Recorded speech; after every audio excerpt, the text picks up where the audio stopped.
大変お待たせいたしました。オレンズネロ05、値段は3000円。今回の動画は 0.5mm を早速使ってみて、その感想を皆さんにお伝えするとともに、かなり深掘りしてネロについて見ていきたいと思います。高評価とチャンネル登録お忘れないようによろしくお願いいたします。パッケージにもこだわるあたりからペンテルの本気度が伝わってきますよね。個人的にはこちらのパッケージの色めちゃくちゃ好きです。自分は 0.2mm、0.3mm のオレンズネロを持っていました。それぞれの芯の太さによって線のカラーリングが変わってきます。0.2mm はゴールド、0.3mm はシルバー、それから今回紹介する 0.5mm は酸化銅1のカラーリングとなっています。この3色の中で自分は 0.5mm の酸化銅1のカラーが一番好きですね。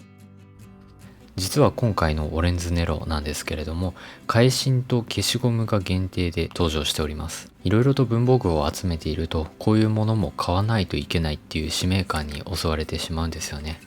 こちらはおなじみのアインシュタインの芯と、かっこいい真っ黒な詰め替えケースが付属していました。値段は200円ということで、いつも通りの200円の芯に実質無料で詰め替えケースが入っているっていう感じですね。開けずにずっと取っておきたいっていう気持ちは山々なんですけれども、 0.5mm だけ開封して見ていこうと思います。サービスでついてくる詰め替えケースですが、これはめちゃくちゃかっこいいですね。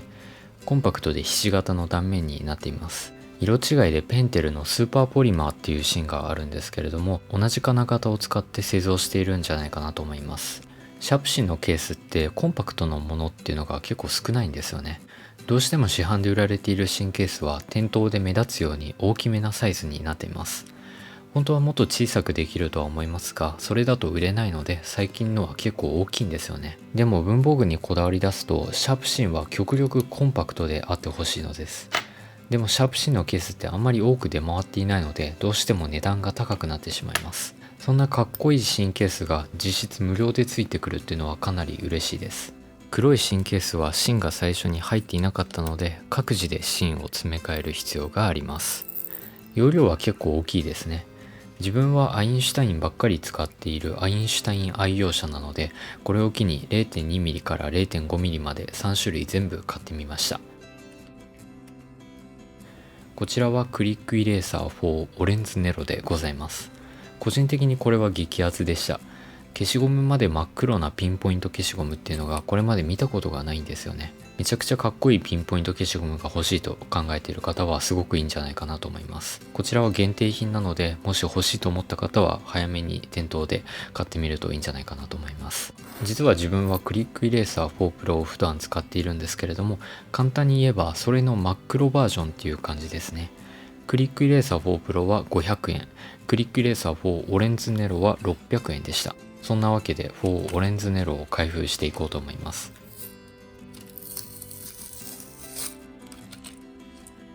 実際に見てみると思った以上に真っ黒です。表面には傷があったりして綺麗な加工っていうわけではないんですけれども、高級なものでもないですし、自分はあんまり気にならなかったです。これまで使っていた4 Pro と比べてみてもかっこよさが全く違いますよね。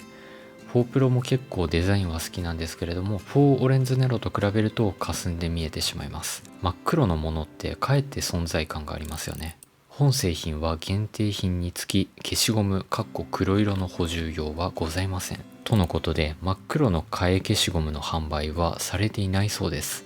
限定品だから仕方ないとは思うんですけれども、これは残念ですね。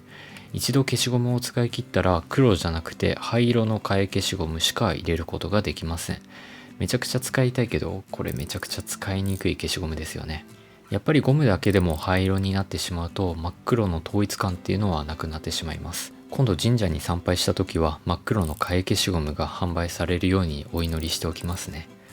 そんな感じで少し脱線してしまったんですけれども、本題のシャープペンシルについて詳しく見ていこうと思います。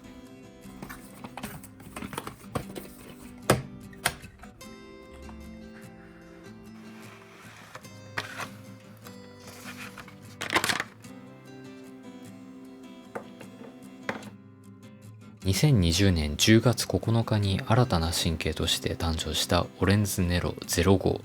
正式には 0.5 と読むのではなくて05と言います。読み方までかっこいいですよね。そもそも3000円もするオレンズネロ、どうしてこんなに高額なのかというと、自動芯立ち機構というすごい機構が搭載されているからです。書いていくごとに芯が少しずつ繰り出されていくので、最初にノックをするだけで芯がなくなるまで永遠に書くことができます。オレンズネロのネロはイタリア語で黒という意味があります。名前の通り真っ黒です。直線的な十二角形の軸、それから十二角形のゴツゴツとしたグリップ、先端は見慣れない 0.5mm の芯が繰り出されております。正直に言うと、これまでのオレンズネロのカラーリングとはほとんど変わっていないので、目新しいところは全くなかったです。パッケージの線の色と同じになるように 0.2mm はゴールド、0.3mm はシルバーで文字が書かれていました。しかし 0.5mm は赤色ではなくて白色で書かれているんですよね。もしここの 0.5mm の文字が赤色だったらめちゃくちゃかっこいいんじゃないかなと思います。でもあえて赤色にしなかったのは何かしらの理由があるんじゃないかなと自分は思っています。オレンズネロはこれまでのペンテルの技術を集結させたフラグシップモデルです。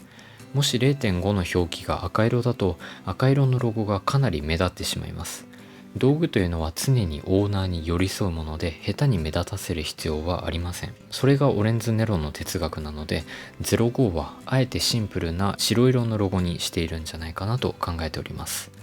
芯の太さによって変わるのはロゴだけで、それ以外の形状とかは全く変わっておりません。例えばステッドラーのシャーペンには芯の太さによって先端の口金に切り込まれた線の数が異なってきます。0.3mm は切り込みなし、0.5mm は1本、0.7mm は2本となっています。製図をするときには異なる太さの芯を使うことが多いんですけれども、見分けがつくようにそのような配慮がされています。オレンズネロにも切り込みはあるんですけれども、どの芯形も3本に統一されていました。オレンズネロは切り込みの数で太さを差別化するのではなくて、太さを表すロゴだけを大きく、そして目立つように配色して差別化しております。左側の名前が書かれているロゴは薄いんですけれども、右側の 0.3 とかの数字が書かれているところはパッと目に入る色合いで、遠くから見ても何の太さなのかっていうのが判別できるようになっています。ではちょっと分解していきましょう。オレンズネロは複雑な気候が中に入っているので、分解すると壊してしまいそうで、それが怖くてこれまで分解したことがなかったんですけれども、結構簡単に分解できるんですね。中は樹脂の芯タンクとなっていました。0.2mm には芯詰まりを解消させるクリーナーピンがついていますが、0.3mm と 0.5mm にはついていなかったです。先ほどお話しした切り込みの数についてなんですけれども、実はオレンズネロを分解すると芯の太さによって切り込みの数が異なってきます。0.5mm は0本、0.3mm は3本、0.2mm は2本となっていました。確かにこうやって何本もオレンズネロを一緒に分解してしまうと、どれが何ミリなのかわからなくなってしまいそうなので、これはありがたいなと思います。軸は同じ一つの部品で構成されているように見えますが、重心バランスを最適化させるために上下で違う素材が使われていて、後ろの軸には ABS 樹脂、グリップには鉄粉と樹脂を混ぜ込んで少し重たくした特殊素材が使われています。若干グリップの方に重心が寄っているのがお分かりいただけると思います。それぞれの芯の太さによって重量が変わってくるのかっていうのが単純に疑問だったので、 0.01g 単位まで測れる測りで実際に測ってみました。器具精度はプラスマイナス 0.09g です。 0.5mm は 16.41g、 0.3mm は 16.65g、 0.2mm は 16.79g でした。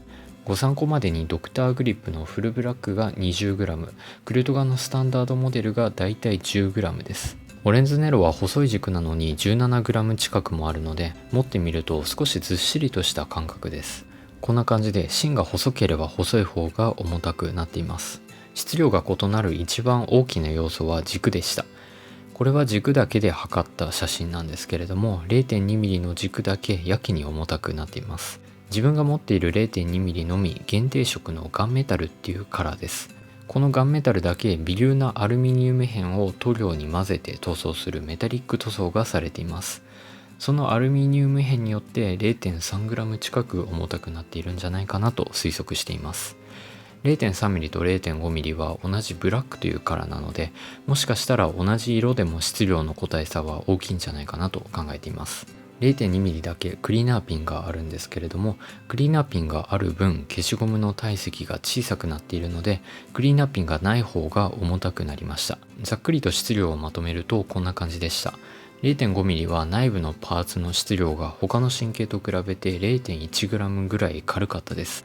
本当はもっと分解して見ていきたいんですけれども、もうこれ以上分解すると元に戻らなくなってしまいそうなので、今回はこのぐらいにしておこうと思います。あくまでも自分が持っているオレンズネロでの話ですので、必ずしも 0.5mm が一番軽いとは限らないと思います。グリップの太さはだいたい 9.4mm なので、一般的なシャーペンの太さだと思っていただければと思います。全長は約 143mm でした。これも一般的な長さですね。先端から 65mm の位置に重心があるので低重心設計になっています。そんなオレンズネロ05ですが、果たして書き心地はどうなのでしょうか。これが一番自分の中で気になっていて、引っかかりがあるのか、それとも引っかかりなしで滑らかに書くことができるのか、とても自分の中で疑問でした。実際に書いてみると、これは引っかかり少ないなと思いました。0.2mm と 0.3mm は引っかかり結構気になっていたんですよね。でも 0.5mm は引っかかりが全くないっていうわけではないんですけれども、書いていてストレスにならないレベルで、これだったら自分の中で許容範囲だなと思うレベルでした。引っかからないようにパイプの先端が丸くなるように研磨されていますが、 0.5mm の開発にはこの部分にかなり力を入れていたそうです。この前の動画で 0.5mm の引っかかりは少なくなっていると予想していたんですけれども、本当にその通りで期待通りの書き心地でした。あと 0.2mm だと先端のパイプが結構ぐらついていたんですけれども、 0.5mm は先端のぐらつきもかなり少なくなったような気がします。動画だとあんまりわからないんですが、個人的な体感としては 0.2mm が一番ぐらつきが大きくて 0.5mm が一番ぐらつきが少ないかなといった印象です。これまでのオレンズネロの弱点であった引っかかりとぐらつきの両方が改善されたのがオレンズネロの05なんじゃないかなと思います。さすがに寝かせて書いた場合はかなり強い引っかかりを感じました。オレンズネロは普段立てて書く人向けのシャーペンですね。オレンズネロの特徴としてパイプが常に伸びようとする力が働いていて、なおかつ芯を出さずに書く仕組みなので自重ではほとんど書くことができません。パイプを伸びようとする力の分だけ強い筆圧をかける必要があるので、一般的なシャーペンよりも強めな筆圧が必要になります。なので最初に入っている HB の芯がちょっと薄いんじゃないかなと思いました。これまで 0.3mm や 0.2mm を使っていた時は筆圧について気にならなかったんですけれども、なぜか 0.5mm を使うと筆圧が自然と強くなって疲れやすくなってしまいます。0.5mm は初期芯の相性が結構悪いんじゃないかなっていうふうに思いました。もし使っていて気になった方は HB よりも濃い芯を検討してみるっていうのも一つの選択肢かなと思います。試しに 0.5mm の 4B を使ってみたんですけれども、筆圧を弱くしても楽にスイスイ書けるようになったので、ぜひオレンズネロの 0.5mm を買った際は濃いめの芯も合わせて買っていただきたいなと思います。もしオレンズシステムが搭載されていなくて、パイプの引っかかりだったりガタつきが全くない完璧な書き心地を100点としましょう。そしたらオレンズネロは90点の書き心地かなと個人的には思います。失われた10点はその分ノックをする必要がないっていう便利さに結果としてうまくカバーできているので、かなり完成度が高いシャーペンに仕上がっているんじゃないかなと思います。というわけで今回はオレンズネロの 0.5mm の紹介でした。結構長くなってしまいましたが、最後まで見ていただき本当にありがとうございます。それでは最後に高評価とチャンネル登録の方をしていただいて、またお会いしましょう。ご視聴ありがとうございました。